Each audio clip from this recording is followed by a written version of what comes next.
Bahamas Christian Council President Bishop Delton Fernando hitting out at the government over its recent announcement that it will soon introduce legislation for the legalization of marijuana. Fernando claimed the move is motivated by special interests and contended that the Bahamas is facing more serious issues that ought to take priority, like the growing crime problem. So this is a very powerful special interest movement that the first thing a new government wants to do in an effort to move our economy forward is cannabis.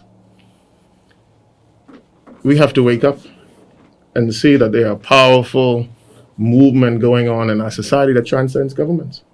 In December, Minister of Agriculture Clay Sweeting said the government hopes to bring legislation to establish a cannabis industry within the next year or so.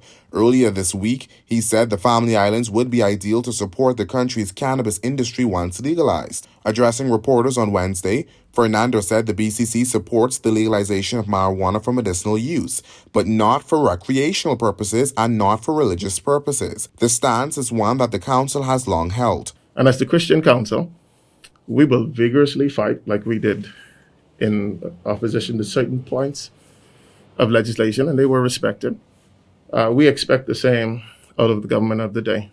Fernando added that more focus needs to be placed on crime. We have to look at ourselves as a country and ask ourselves in which direction we are going. Are we going the way of cannabis, or are we going the way of breaking safe societies? Let's deal with the problems that are real and people dying going to church, and not rush to get to Parliament and not take care of the safety and security of our society as a whole.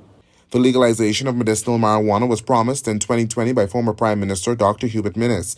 However, the legislation was never introduced in Parliament. The draft bill, which circulated early last year, proposed the decriminalization of up to 2 ounces of cannabis. It also proposed the establishment of a medicinal marijuana industry in the Bahamas.